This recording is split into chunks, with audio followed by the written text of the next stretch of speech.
Florestan Fernandes foi um sociólogo e político brasileiro, nascido em São Paulo, que viveu de 1920 até 1995, considerado fundador da sociologia crítica no Brasil.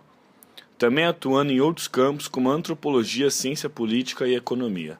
Se formou na Faculdade de Filosofia, Ciências e Letras da USP, no mesmo ano em que escreveu seu primeiro artigo de jornal para o Estado de São Paulo, O Negro na Tradição Oral. Com o título de mestre em Ciências Sociais e Antropologia, obtido com sua dissertação sobre a organização social dos Tupinambás. Passou a ser livre-docente na cadeira de Sociologia 1, na Faculdade de Filosofia, Ciências e Letras da USP, e tornando-se professor titular da mesma cadeira, com a tese A Integração do Negro na Sociedade de Classes. Ele ajudou Roger Bastide a montar os mais belos esquemas de análise sociológica que eu já vi. Eles mobilizaram a comunidade negra. Em vez de ir lá estudar o objeto, ele puxou a comunidade negra para ser sujeita ao mesmo tempo. Quer dizer, o negro, a partir dessa pesquisa do Florestan e do Roger Bastide, o negro deixou de ser objeto de estudo e passou a ser sujeito de estudo. Ele participar, ele falar, ele orientar, junto com o pesquisador. Florestan critica as ideias de Gilberto Freire, principalmente o que ele chama de mito da democracia racial, negando o caráter pacífico e integrador do processo de miscigenação. Para ele, o processo histórico de nascimento da sociedade de classes no Brasil gerou a exclusão social para os negros. Em seu livro, A Integração do Negro na Sociedade de Classes, Florestan tenta reconstruir o drama que o negro vivera na adaptação às bases da sociedade de trabalho livre. Fruto de um passado rústico e degradante social, cultural e moral, localizando seu trabalho na cidade de São Paulo, observando as transformações que ocorreram na vida urbana no final do século XIX e início do século XX, e o lugar que os ex-cativos tiveram nessa sociedade burguesa emergente.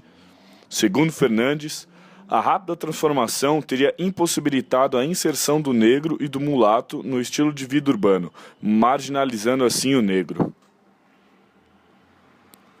Na verdade, naquela altura, era uma espécie de debate com Gilberto Freire, né? O grande sociólogo era o Gilberto Freire, né? E o Gilberto Freire tinha aquela visão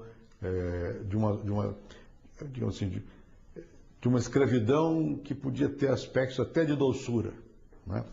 E nós não aceitávamos este lado, digamos assim, ideológico, mais conservador, né?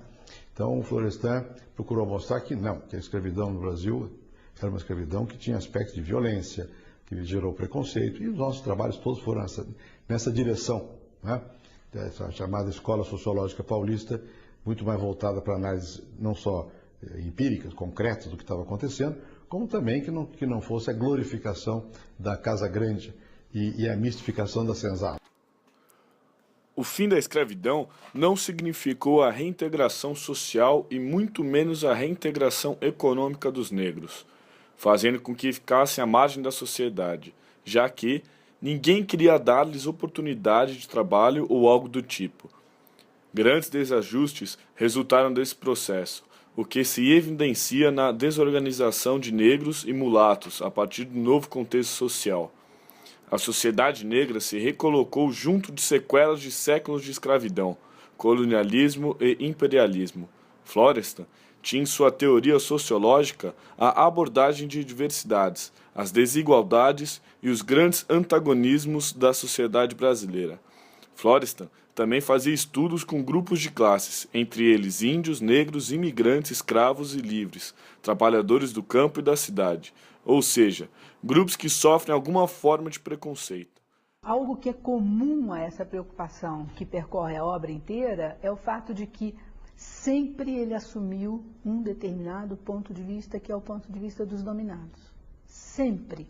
Sob essa perspectiva é que ele construía os seus objetos, é que ele encaminhava as suas preocupações, as suas reflexões, os seus aprofundamentos, as suas pesquisas. Existem duas barreiras na sociedade brasileira que são muito fortes. Uma é social, é a barreira de classe, que o homem branco vence quando ele consegue uma oportunidade de se escolarizar, de se profissionalizar, de subir socialmente.